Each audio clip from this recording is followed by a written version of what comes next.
There are proposals on the table to speed up college football games. Are they good? Are they bad? Let's talk about that. Let's also talk some BYU football as the Cougars get ready for spring ball. You are Locked On Cougars, your daily podcast on the BYU Cougars, part of the Locked On Podcast Network. Your team every day.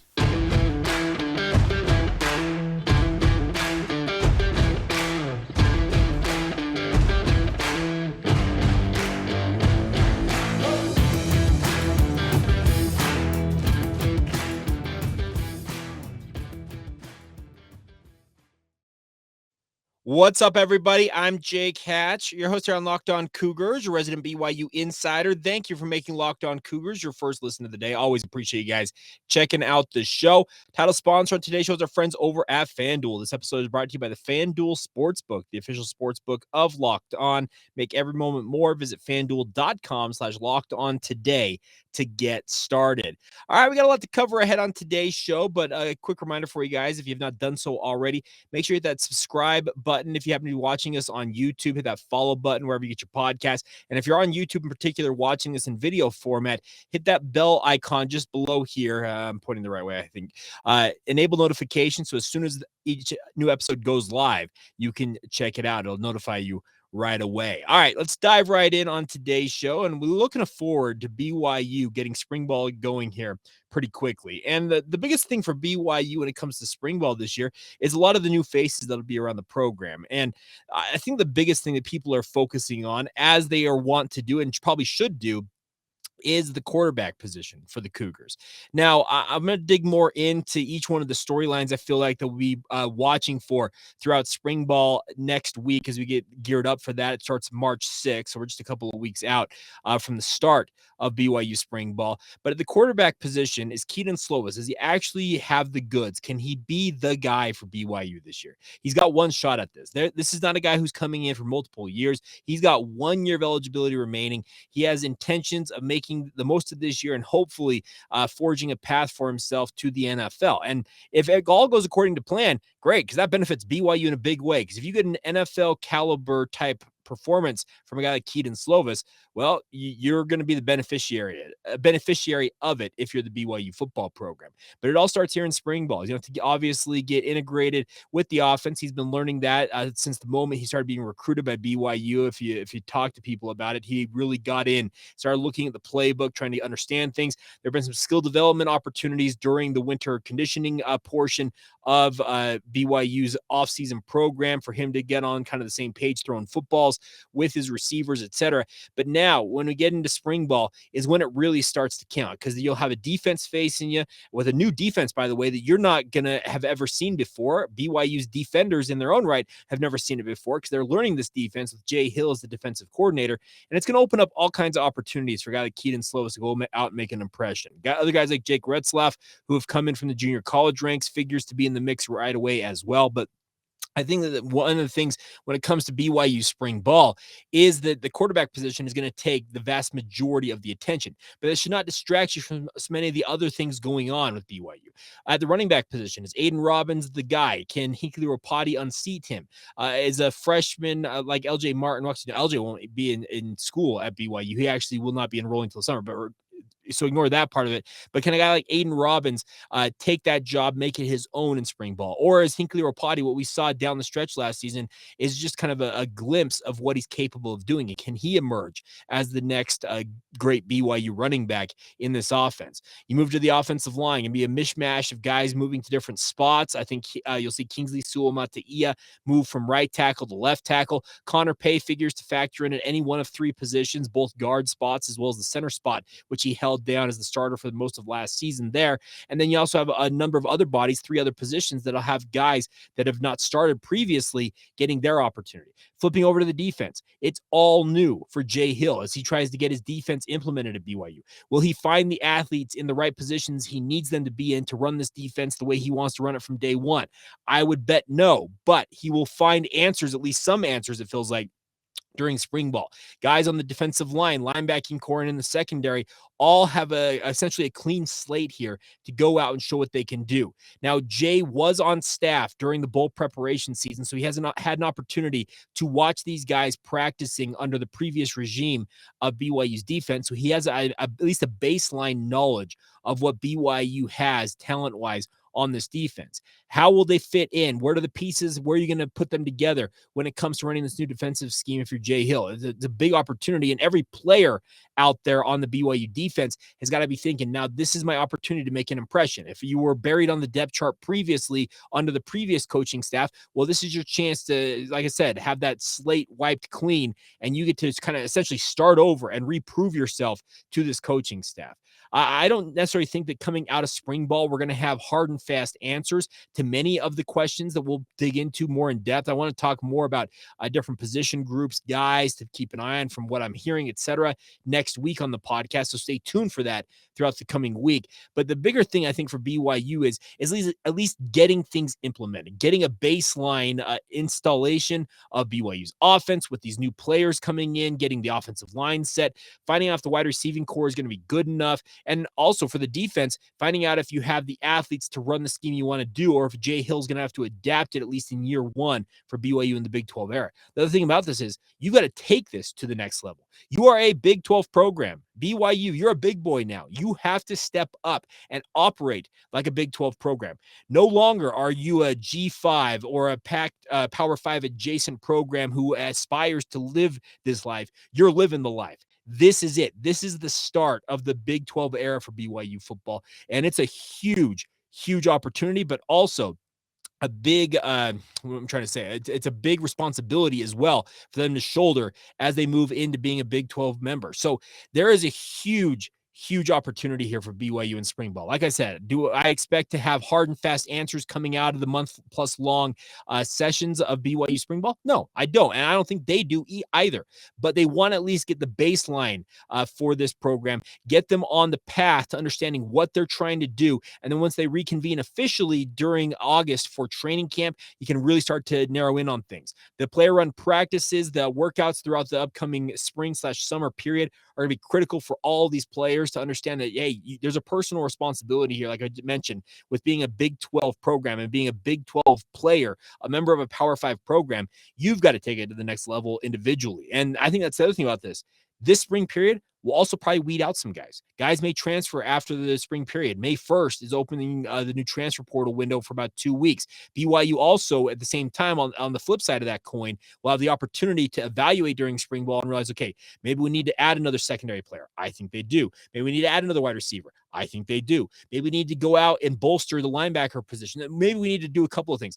This is the period to understand that and then use that 2-week window, whether it's as a player, you feel like, you know what, I'm better served going elsewhere, or as a BYU football coaching staff, looking at who jumps into the portal and pounce on them in terms of the recruiting process and bring them into the program. Obviously, they would not be coming in until the summer/August training camp period, but it's a huge opportunity here for the BYU football program. And I, for one, cannot wait. It's a whole new era. I'm super excited to be covering BYU in a conference, literally for the first time in my professional career. The last time BYU was in a conference, I was an intern at KSL News Radio working for Greg Wrubell. Just kind of an intern doing a hodgepodge of things, kind of get my feet wet in the radio world. My professional radio career and working in BYU, not working in BYU, working with BYU on a professional basis as a sports media member has all been as an independent program. I'm excited to have the Big 12 around us on every front, and I cannot wait for it, and I cannot wait to get it started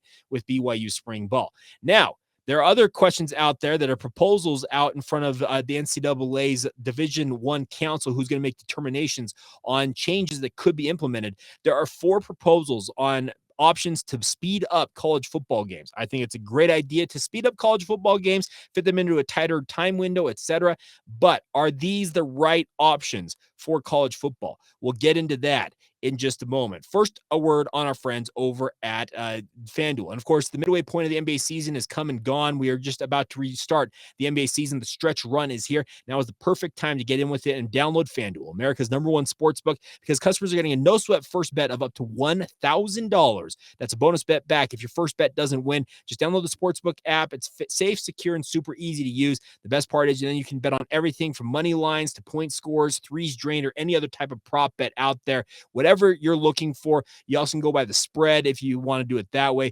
That is what it's all about. The NBA resumes tonight, Thursday night, with a slate of games, and obviously the NBA playoffs are not far off. The best part is FanDuel even lets you combine your bets for a bigger chance at a bigger payout with the same game parlay if you want to do that. So don't miss out on the chance with your no sweat first bet of up to $1,000 back in bonus bets when you go to FanDuel.com/locked-on. That's again, to get started. That's FanDuel.com/locked-on to learn more. Make every moment more with FanDuel, the official sports betting partner of the NFL. Today's show is also brought to you by our friends over at Perry Homes. Whether you're looking for your first home or you're ready to upgrade to your dream home, Perry Homes has a house for you. For 50 years, Perry Homes has been Utah's premier home builder with communities throughout the state. They have many communities, home designs, and price points to meet your needs. The best part is they got communities across, up and down the Wasatch Front and throughout the state of Utah, Davis, Salt Lake, Tooele, Utah counties, also multiple communities in Washington County near St. George. They have over 50 unique home designs from Ramblers to two-story models to townhomes. They even have quick move-in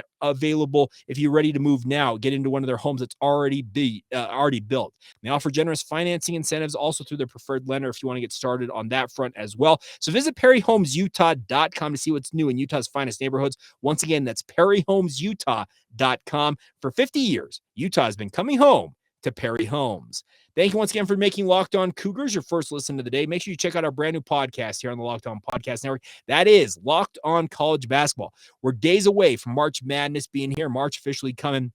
Everything you know about the college basketball scene is available now at Locked On College Basketball. Get it available on YouTube and wherever you get your podcast. All right. So there are 4 proposals out there that are going to come up in front of the NCAA rules/Division I council committees in terms of an idea to speed up college football games. Now, we know as a television product, college football games, they're pushing sometimes 4 hours, and they're supposed to fit into 3.5-hour time windows. The NFL's got this down to a science. It feels like if a game goes longer than 3 hours and 10 minutes in the NFL, it's probably an overtime game. It really is. They have it down to a science. Well, college football understands that there's an opportunity, or at least they need to cut down on some of the lengthier games out there, if at all possible. Now, they have 4 proposals in terms of in-game changes that could happen that would speed up the game. I think some of them are smart. Other ones don't make sense to me, but let's talk about them. Number 1, they prohibit the use of consecutive timeouts. So icing the kicker, call timeout one time, but then that's it. And I think that's absolutely smart. Don't call these multiple timeouts. We have another timeout, 30 seconds in length, and it's a waste of everybody's time. That's an easy one. Implement that. It should be rubber stamped and moved in right away. The second one, no untimed downs at the end of the first and third quarters due to a defensive penalty. The down in question would begin at the start of the second and fourth quarters, respectively. I don't think this is really going to do much of anything because very rarely do a first and a third quarter end on a defensive penalty. If you want to put it in there just in the off chance it does, because I think it's a minuscule amount of games, and if it does cut down on 1 to 2 minutes, great. I just don't know that necessarily is going to answer all the questions. The prohibit the use of consecutive timeouts, it absolutely, to me, would speed up the game. Number 3, a running clock after converted first downs, except those inside of 2 minutes. This is the NFL rule. The NFL, obviously, after a first down, they don't stop the clock like college football does. I think this is absolutely something that should be implemented. I think it would speed up games, and it would change the whole philosophy of how teams go about things. Because you obviously, when you've in late game scenarios, when you can have that first down stoppage for a short period, maybe get some nice hustle on and off the field, and then you're right back to it. That gives you an opportunity. But it would happen in the last 2 minutes. So it keeps that alive in late game scenarios. But during the open portion of the game, I guess I should call it, or maybe the vast majority of the game, this is the NFL model. And absolutely, I think it'd be a smart thing to do. There are some people out there, well, it makes college football distinct. Well, you know what? College football, let's be honest, it's a professional game now. Players are being paid. This is a professional product now. And the slowing down the game, it's just not worth it. And obviously, they're talking about this also being a player safety issue. This is one that that would speed up the game, cut down on the number of plays, and opportunities for players to get hurt. Now, the fourth one, which I don't know that this is going to answer the question, but it seems interesting, but I don't like it. A running clock after an incomplete pass as soon as the ball is spotted by the official. Incomplete passes in the NFL, clock stops. That has just been something with football for years. It happens at the high school level, college level, professional level. That should continue. I think the fourth one is the only one I would say get rid of it. Not get rid of it. Don't approve that one. The other three makes sense to me. Now, if you truly want to cut down on plays in a game, cut down on the TV window product, I understand that the player safety issue is one thing over here, and these are supposed to do that, maybe lessen the amount of plays and the opportunities for guys to get hurt. But if you truly want to make your product more compelling, you need to make it a tighter package. 20-minute halftimes, and this is a separate deal for me. This is not a player safety issue. The NFL has a 12-minute timeout in a regular season game. There's 12-minute halftime in a regular season game. College has 20 minutes. And I get it. Any of you who have band members that are in your family, I have some of them in my family. The halftime band show is a big opportunity for marching bands. Here's the thing. Do you really watch it on a week-to-week basis? Do you really engage with it? That can go away really quick. You can cut it down to 15 minutes. You can cut it down to 12 minutes like the NFL and get right back to the action. You don't need to take 20 minutes and then have the teams lumber back out and get back after it. It's not worth it. I would cut it down to 15 minutes and just save yourself a little bit of time there. That's the thing about this. The product of college football and sports in general is that attention spans are getting less and less. And there are a myriad of reasons as to why there are shorter attention spans in our general populace out there. But if you want to continue to grow your brand, grow your product, make college football as great as it has been, you got to make some changes. And I think the three of these, like I said, one, prohibit the use of consecutive timeouts, easy one for me. A running clock after converted first downs, except those being inside of 2 minutes, those are easy ones to implement. And those would cut down on the number of plays in game and also save some wear and tear on these players' bodies. But if you truly want to just kind of compact the schedule, well, cut down on TV timeouts. That's another thing I probably should have discussed, and cut down on halftime. You can make this a tighter package and get more games on. How frustrating is it as a Cougar fan that you tune in to, let's say it's FS1, and you tune in and you're like, okay, BYU kicks off at 8 o'clock. And all of a sudden you tune in the game before it. They're just kicking off the fourth quarter, and it's 7:40 p.m. They're not playing 15 minutes of college football, especially if it's a tight game, in 20 real minutes of live action, of live time. That's just not going to happen. And you're like, great. Now we're going to be relegated to being on what? The Fox Sports app, FS2. Do I even have FS2 in my television package, whatever I subscribe to? That's the frustrating part. Make it work. Either you figure out TV windows where you extend them a little bit longer to maybe 4 hours and understand that it's just part of the deal, or you take some of these proposals and truly cut down on it and try and get to more of that compact model. Get into about a 3-hour window if at all possible. It would be a positive, I think, for all entities involved: players, coaches, fans, administrators, advertisers, television broadcast companies.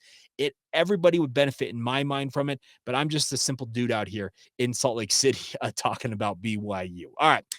Coming up next, we'll round out today's show with some continued talk about BYU sports. BYU baseball was in action in their opener against Louisiana Lafayette. We'll talk about that. We'll also continue our look back at all 155 games of BYU's independent era. BYU and Utah State. How did things fare in 2013 in that rivalry? We'll get to all of that in mere moments. Today's show is brought to you by our friends over at Be Wearables, and I'm wearing another one of my shirts today. It's the Don't Play Soccer shirt, and the best part about Be Wearables is it's a local company, and many of you out there know that BYU has a global fan base, literally global. And many of you have lived in different countries.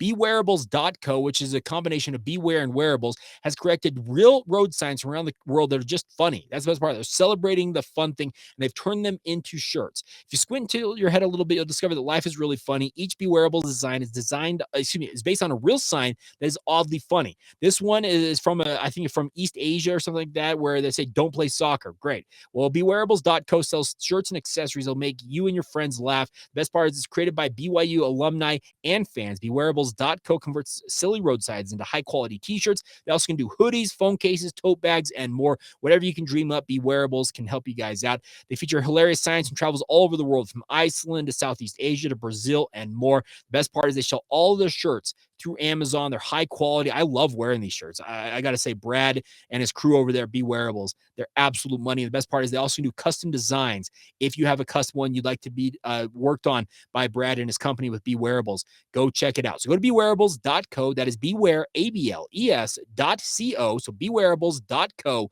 to browse through the collection of fun designs and order yours now. Life is funny. Wear it. That's bewearables.co. Thank you once again for joining us right here on Locked On Cougars, making us your first listen of the day. You guys are absolutely phenomenal. I cannot thank you guys enough for your support out there. You guys, by the way, we are continuing our first 2 months. We're coming up on the end of our second month here in February. If I'm not mistaken, and I was kind of doing some quick research on this before I recorded this podcast, we are off to a historic start in terms of overall downloads and views on YouTube and our regular podcast various Apple Podcasts, Google Podcasts. You guys get the whole deal. We're off to a historic start. Thank you for your guys' support. You guys download this show, thousands of you every single day, thousands of you watching it on YouTube on a daily basis. Cannot thank you guys enough. It absolutely warms my heart that you find it a product of worth. So thank you for taking the time. Now, before we go on today's show, two things. BYU baseball opened their series against Louisiana Lafayette down in Lafayette in Louisiana yesterday. Kind of funny, oxymoron there, but apologies for that redundancy. But BYU was holding a pretty decent lead throughout most of this game. Ben Hansen pitched 7 innings, had 2 hits, 1 run, and 9 strikeouts.